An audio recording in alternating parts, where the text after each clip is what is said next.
Yo, ouais, salut tout le monde, c'est Sim. J'espère que vous allez bien. Moi, ça va tranquille. Donc là, je fais le premier combat commenté que je vais faire sur ma chaîne, si je ne m'abuse. Donc, on est contre un SRAM. Juste vous montrer un peu comment que je gère le match-up SRAM en tant que sacrieur. Je sais pas si je vais gagner le combat ou peu importe. Préférablement, oui. Donc, on est contre Poupérus. Excellent SRAM. Ok, ouais, il est bel et bien full R. Je vais vous montrer le stuff à la fin de la vidéo, bien évidemment. Donc, vous voyez les res. Ça vous donne une petite idée un peu. Fait qu'en gros, le seul moyen qu'on gagne, c'est soit il nous érode et on réussit genre en fait à mettre des sales pupus et le toucher quasiment tous les tours. C'est rare ça arrive, mais ça peut arriver. Ouais, ok, s'il veut. Ok. On se fait bien ping-pongner là. Ça fait que c'est soit en fait on fait des sales pupus, soit on joue full ébène, full de coco, on fait durer et tout. S'il décide pas d'éroder, ça arrive souvent que le monde ne décide pas d'éroder. C'est très avantageux pour nous. Donc bref. Hop, on va juste poser notre épée. Faut pas que vos épées se fassent tuer en fait. Vous mettez des épées. Ce mode en fait, il y a beaucoup d'invoques. Ben beaucoup, il y en a 4 voilà. Donc on peut se permettre de mettre des chafards, des épées un peu partout. Comme ça, t'as un max de déplacement. Puis généralement, tu veux les mettre en fonction de tes sorts. Donc par exemple, si j'ai une autre épée à mettre, il y a des salles autoroutes ici. Que je peux abuser en fait pour faire des ripostes dessus. Pour faire des bails comme ça, qui sont très intéressants. Je vais mettre une carotte déjà aussi. Quand on a le sort carotte, généralement on le met. Surtout qu'il est invisible, donc quand il va sortir d'invisibilité, je l'aurai dans 2 tours, c'est tranquille. En vrai, j'aimerais bien tenter une ici. Ok, ça passe pas. Faire une inversion ici. Ça passe pas non plus, tranquille. Donc on va laisser l'épée dans cette autoroute là. Donc l'autoroute perpendiculaire à celle que j'ai dit tantôt. Ok, donc il est proche de moi en ce moment. Donc son 2 va être là, il revient visible. Donc là on va se pack de sang, c'est sûr. Un autre très bon truc, pack de sang avant les tours de coco. Excellent. Comme ça, vous avez pas besoin genre de faire chier avec votre héros. Il nous a pas encore érodé, donc tranquille. Il va sûrement vouloir prendre la distance. Donc je vais invoquer un chauffeur parce qu'il va vouloir tuer ma cawotte. Je le sens, ça sent le tuage de cawotte. Hop, chauffeur fuit là-bas. Crit, non, parfait.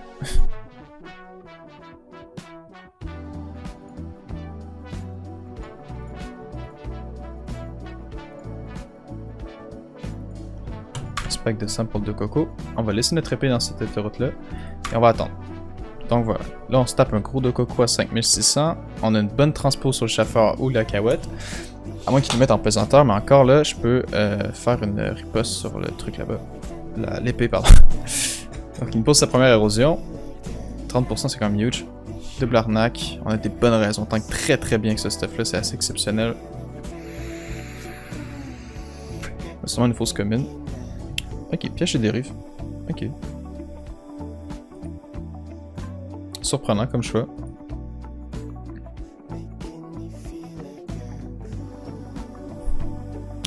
Quoique, en fait, on n'a pas la téléportation. C'est peut-être rentable pour lui, je sais pas. On va bien voir.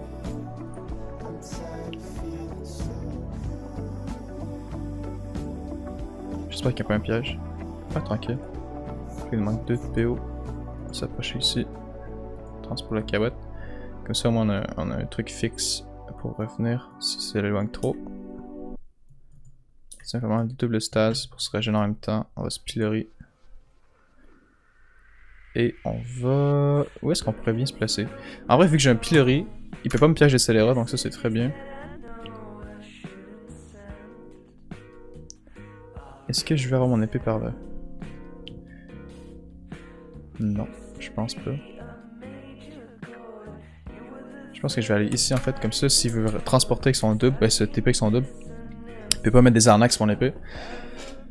Arrête bien, il nous re-érode 20% d'euros, mais il ne tape pas beaucoup hein, vu qu'on... Je sais pas pourquoi il ne tape pas beaucoup, mais c'est vraiment très rentable de jouer comme ça.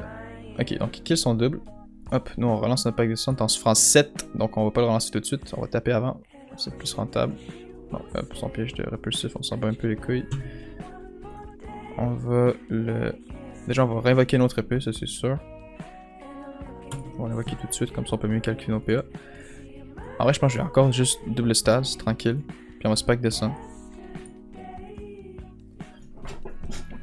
N'oubliez pas aussi, vous pouvez vous taper vos vos alliés, vos épées, donc profitez-en. On va la mettre dans cette autoroute là-bas. Hop. On va avancer celle-ci parce que vu qu'on a cette autoroute là, on n'a pas vraiment nécessairement besoin d'avoir l'autre. On la transport dans un tour. Il s'invite pas ce tour-ci, ok. À moins qu'il l'aille pas, ça me surprendrait. Il y a toujours sa relance de double et prochain tour également, donc il va sûrement faire un avis double. On peut lui poser un ébène avant qu'il tombe sous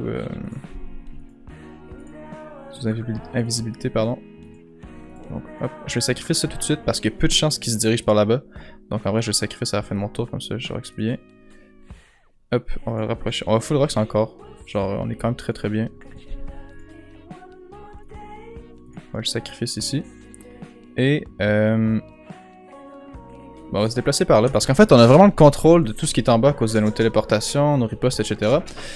Donc là je vais mettre ça dans l'autoroute perpendiculaire parce qu'il y a plus de chances de se déplacer vers là-bas que ce côté-ci. Donc on va juste abuser de ça. On a relance épée dans 2 tours. Les épées c'est ça qui carry en fait. Contre les SRAM c'est très fort, c'est très utile. Donc là il faut qu'on lance un pack de sang. Et c'est invisibilities. Je sais pas comment on dit ça.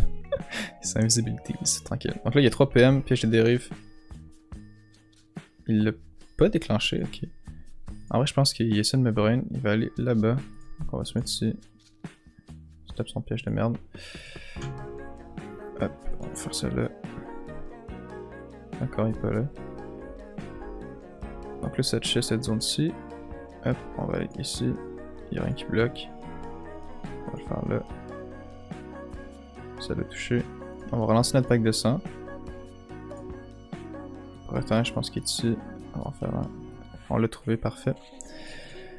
On va se garder ici, comme ça on a une fulgurance sur la carotte. Si je fulgure ici, j'aimerais bien avoir l'autoroute là-bas. Donc hop, on déplace un petit peu comme ça. Donc en fait, on peut se déplacer très bien. On fait une fulgure ici, on riposte là-bas, on est bien. C'est très bien notre situation en ce moment. Il est très low HP. On commence à se faire éroder petit à petit. 4 PM. Je pense qu'il va se déplacer, il va essayer de nous brain en fait. Il commence à éloigner son double. Je vais le pillory ce tour-ci. Comme ça, juste pour bien lui casser les couilles.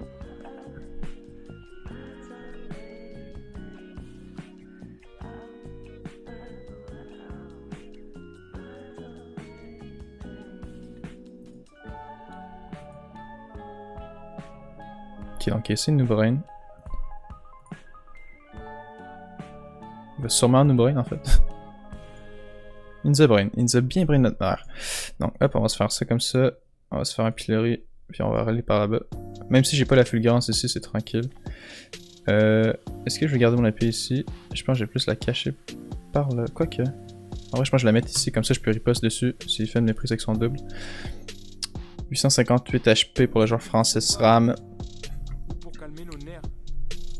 Piège répulsif. Ok, donc il veut prendre la distance, fausse commune.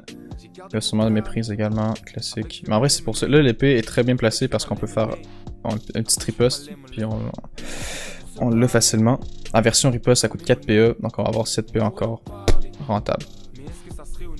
On a eu pilori, il essaie de nous faire un piège répulsif, c'est tranquille. Méprise qui est lancé.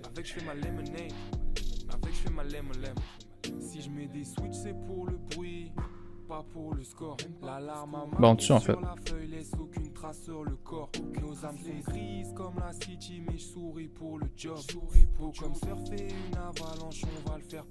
Donc on peut lui dire GG, il est quand même très bien joué. Donc voilà, c'est comme ça qu'on gère un SRAM en Sakura. Ça passe ou ça casse, genre tu sais c'est 50-50 un peu la victoire versus SRAM. Mais je sais qu'il y a beaucoup de Sakura qui struggle avec ça, genre gagner les SRAM. Donc voilà, je vais présenter le mode que j'utilise. C'est un mode risqué, mais en vrai, il y a quoi? Il y a 70% des SRAM qui jouent full air. Donc selon moi, c'est très rentable de jouer comme ça. Donc le mode, en plus j'ai même pas le bon équipement rapide dessus, genre je m'en bats un peu les couilles. Hop, je vais montrer les variantes de sort que j'utilise également et pourquoi je les utilise. Donc voilà, donc ça c'est le mode que j'utilise. Si je sais si je sais c'est qui en fait, quand qui je suis, et je sais que la personne joue full héros, j'enlève le Dokoko, j'enlève le scintillant, et je mets des trucs full rock, genre un DDG pour faire des sales ébènes, je peux mettre un dévastateur également, je sais pas où il va. Donc voilà, ça fait un très bon mode également. On n'a pas genre 400 d'eau, mais on a quand même 140, donc c'est mieux que rien. Donc voilà, c'est pas ça le mode de base, c'est comme ça. Donc, premier item, un kit du bonnet over 150 vita, non 100 vita. Donc quand même bon jet. Une cape GH, résistance, distance. L'exo que tue, peu d'importance. Une sangloire, dommage sort. Faudrait que je m'en achète un autre d'ailleurs, qui est pas très belle. Des patouilles gastriques over 83 vita. Amulette Checkot over 65 vita. Les exos classiques. Baguette Héroclite, qui a pas d'exo spécifique, mais je ferais peut-être j'en mettre un prochainement. Cadran R sans vita, c'est très utile. Les 25 réfixes, super rentable. Le petit Wabbit Cafin qui est ultra fort également. Donc là, les restes, je les ai montrés. 48% R. Et aussi, j'ai oublié de le dire, vous pouvez enlever par exemple la chocotte, mettre un autre amulette, enlever l'Héroclite, etc. Parce qu'en fait, vous avez une cape GH. Donc, vous gagnez des résistances techniquement. Moi, j'aime bien avoir les 50% de base. En vrai, il est plus optimal, je pense. Mais c'est comme ça que je le joue. Au niveau des variantes, on joue la punition. Bien sûr, contre les SRAM, il faut faire attention à l'érosion. Donc, c'est très utile d'avoir punition. C'est même obligatoire, si je peux dire. Hop. Ça lag un peu. C'est le fus, c'est correct. Ok. Donc, niveau variante, on joue avec l'aversion qui n'est pas présente sur mon mode de base. Ok, elle est là. Aversion et aversion et hécatombe qui sont très importantes. L'hécatombe pour le scintillant, donc ça réduit les soins de 50%, c'est très utile. Condensation, c'est le gars de tir spell du Sacrieur contre Sacré, contre SRAM, pardon. Stas, ça tape à travers les murs, c'est trop fort. Déchaînement, généralement, vous pouvez prendre nervosité, mais j'aime bien déchaînement parce que si vous êtes sur le bord de proc un scintille, vous avez votre mutilation qui est disponible en 1200 shield. Le déchaînement peut vous aider à atteindre les HP pour proc un scintillant, donc j'aime bien jouer déchaînement. Niveau stats, c'est classique aussi, on met du 300, 395, 600, 395 plutôt. Donc voilà, c'est pas mal ça le mode en général, il n'y a pas grand chose d'autre à dire. La GH c'est pas obligatoire, vous pouvez jouer aussi en... ça lag hein, ça lag beaucoup, désolé. C'est quand même dérangeant. Donc vous pouvez mettre un Stalac et une cape de la Mentase qui donne 10% R aussi. C'est à votre guise. L'abyssal est obligatoire aussi. Donc voilà. J'espère que la vidéo vous aura été utile les boys. Je sais qu'il y a vraiment beaucoup de monde qui struggle avec ça. Les SRAM en sacré. Donc voilà, ça va. Dites-vous pas que si vous allez gagner 100% des SRAM avec ça, c'est loin de là. Là j'ai eu de la chance. Mais j'ai quand même bien géré niveau épée, etc. Mais si vous n'avez pas géré 100% des SRAM, ce serait être... dans une illusion. Donc voilà, j'espère que la vidéo vous aura plu, qu'elle vous aura été utile. C'était Sim, best sacreur du Québec. Ben bonne journée à vous les boys, yo!